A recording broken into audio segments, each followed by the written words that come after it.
This is what you didn't see. They actually got the footage.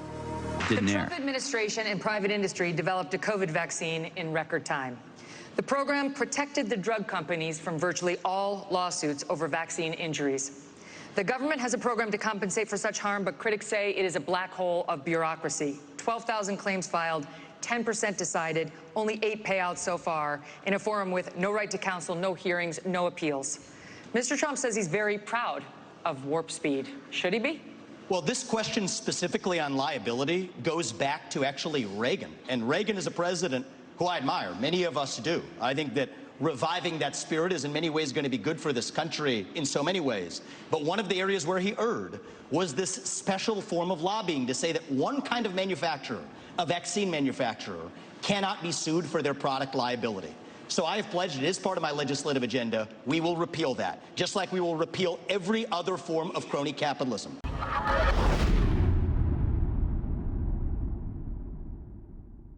Ladies and gentlemen, second hour of American Journal is on. We'll be taking your calls throughout the show today. We'll give out the number here momentarily.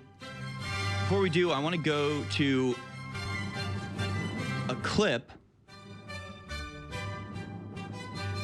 Really kind of a crazy clip. It's clip number 11. Okay, so apparently during the Republican debate last week, where Vivek Ramaswamy, of course, made waves, just telling the truth about things like the so-called Great Replacement, saying it's not a conspiracy theory, it's the published platform of the Democratic Party. Just everybody knows this. It's obvious. But he shattered the Overton window by actually talking about it.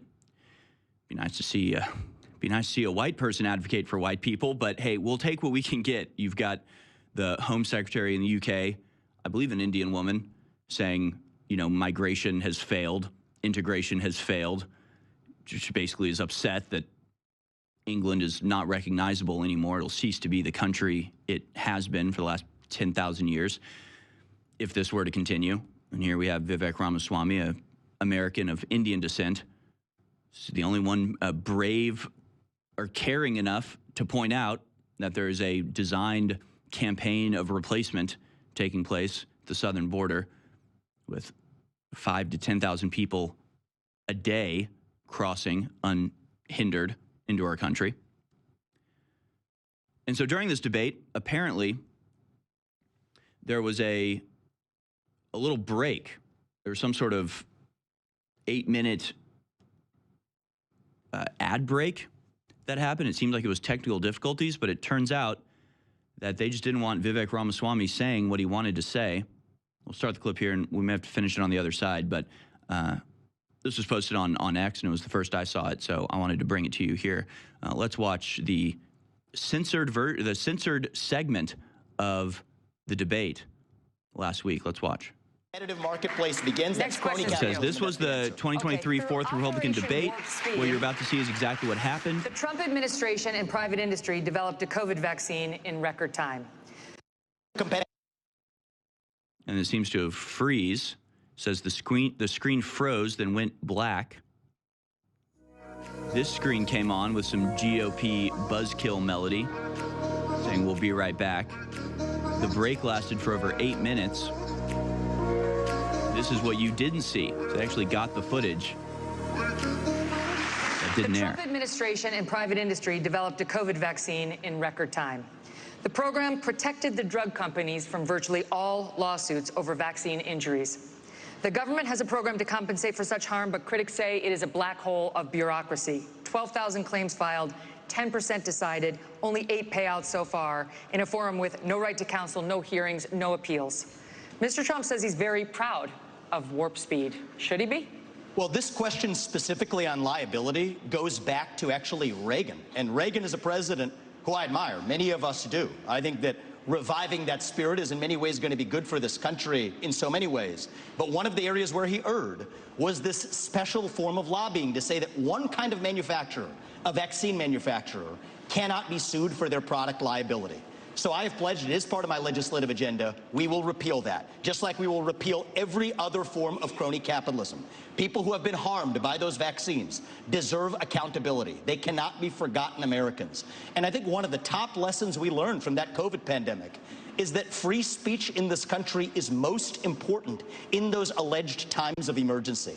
If we had been allowed to openly debate the merits of those vaccines, they would have been never mandated in the way that they were. And in general, I don't think that we should want capitalism and democracy to share the same bed anymore. It's time for a clean divorce. Let companies be companies, but I don't like the crony capitalism.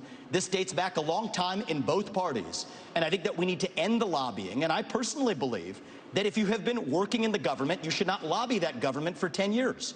If you have been a government elected official doing deals with companies, be they Boeing or be they pharmaceutical companies, you should not join the board of that company. So we'll continue this clip on the other side, but this apparently was not aired on News Nation. Should have been.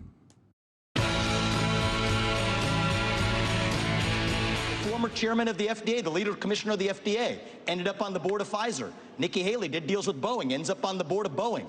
I don't care if it's a Republican or a Democrat. We need some basic principles that end the corruption in government. That's how we got the health insurance exemptions. That's how we got the pharmaceutical product liability exemptions. Thank you. We end the corruption. We need... People didn't see that answer. They saw dead air and then commercials for another 5 minutes.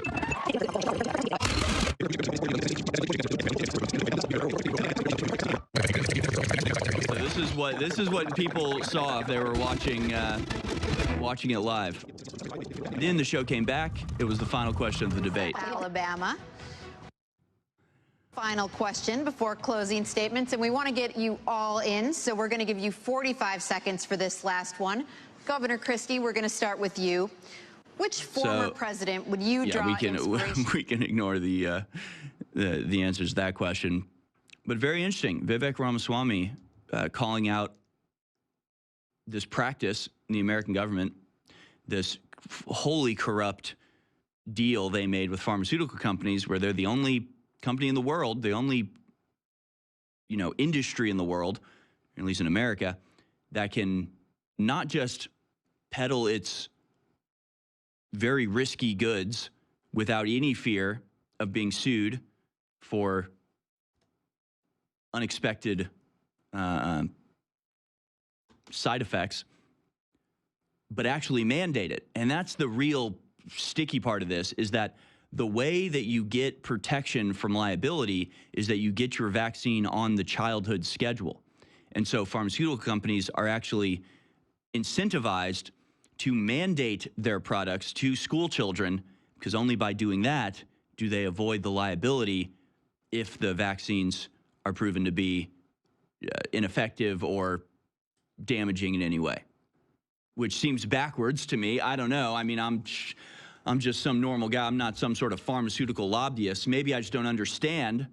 Seems to me that it's the products that you're mandating children take that should have the highest level of rigor and protection around it. But no, it's the opposite now. So good on Vivek Ramaswamy for bringing up that as well, even if it didn't get to air.